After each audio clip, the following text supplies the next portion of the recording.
Hello friends, welcome back to పల్నాటి రుచులు. నేను ఈరోజు బ్రేక్ఫాస్ట్లోకి కట్ పొంగల్లోకి సాంబార్ చేశాను, చాలా సింపుల్గా. సో అది ఎక్కువ ముక్కలు లేకుండా చాలా సింపుల్గా టిఫిన్ సాంబార్ చేశాను.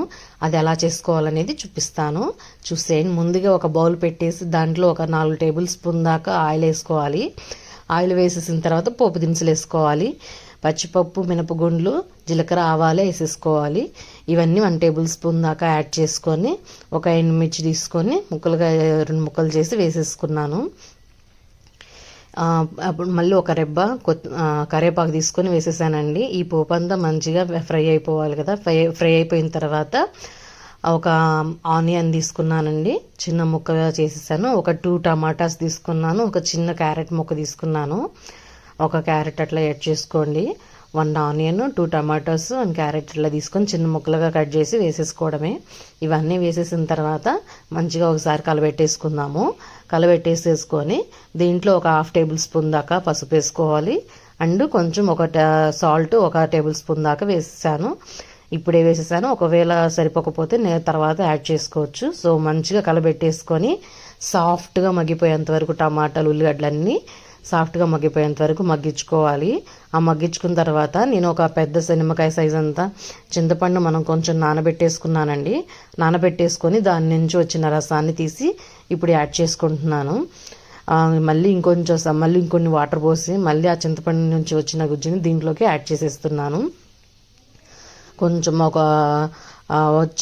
చిన్న పెద్ద నిమ్మకాయ సైజ్ అంత తీసుకున్నానండి. చింతపండు తీసుకొని నానబెట్టేసుకున్నాను. ఇప్పుడు మనకు కావాల్సినంత వాటర్ పోసుకుంటున్నాను. నేనైతే 1.5 గ్లాస్ వరకు వాటర్ పోసానండి. 1 టేబుల్ స్పూన్ దాకా కారం యాడ్ చేశాను. చాలా స్పైసీగా చేసేసుకున్నాను ఇది సాంబార్ కూడా.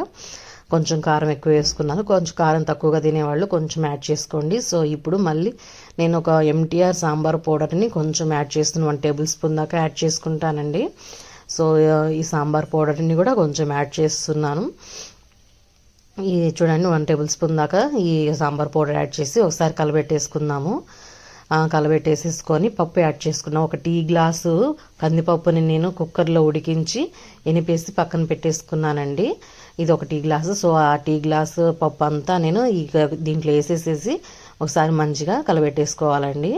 కలబెట్టేసుకొని బాగా మరిగించుకోవాలి ఈ సాంబార్ని. బాగా మరిగించుకున్న తర్వాత ఫైనల్లో కొత్తిమీర వేసుకొని సరిపోతుంది. సో ఇప్పుడు నేను కొంచెం బెల్లం కూడా యాడ్ చేస్తున్నానండి. బెల్లం చూడండి, ఒక 2 టేబుల్ స్పూన్ దాకా బెల్లం యాడ్ చేస్తున్నాను.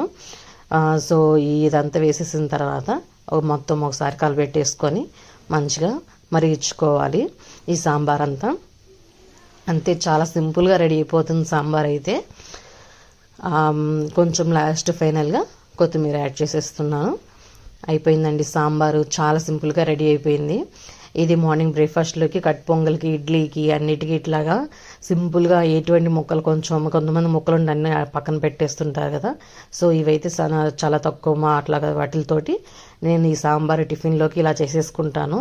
ఇటువంటి ప్రాసెస్ మీకు నచ్చినట్లయితే మీరు కూడా ఇంట్లో ట్రై చేసి ఎలా వచ్చిందనేది కామెంట్ చేయండి. సో చాలా సింపుల్గా అయిపోయింది సాంబార్ అయితే. నేను మార్నింగ్ బ్రేక్ఫాస్ట్లోకి కట్ పొంగల్ చేశాను. సో ఆ కట్ పొంగల్లోకి నేను ఈ సాంబార్ చేశాను. సో అందుకని చెప్పేసి చూడండి సాంబార్ రెడీ అయిపోయింది. చాలా స్పైసీగా చేసుకున్నాను. స్పైసీగా బాగా టేస్టీగా చాలా బాగా వచ్చింది సాంబార్ అయితే. రైస్లో కూడా మధ్యాహ్నం రైస్లో కూడా తినేసేయచ్చు, చాలా బాగుంటుంది టేస్ట్.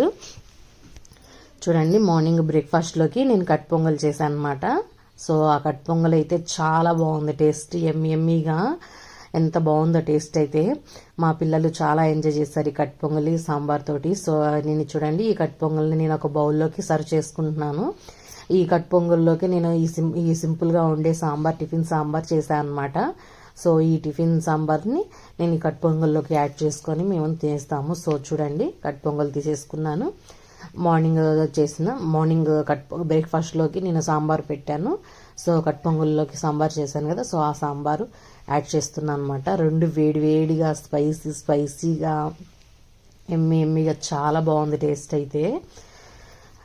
చాలా చాలా టేస్టీగా ఉంది. సో మొత్తం ఒకసారి కలబెట్టేసుకొని తినేసేయడమే.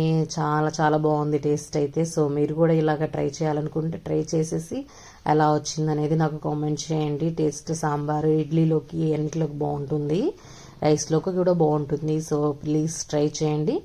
ఈ వీడియో మీకు నచ్చినట్లయితే లైక్ చేయండి, షేర్ చేయండి, కామెంట్ చేయండి. Please subscribe my channel. Thank you.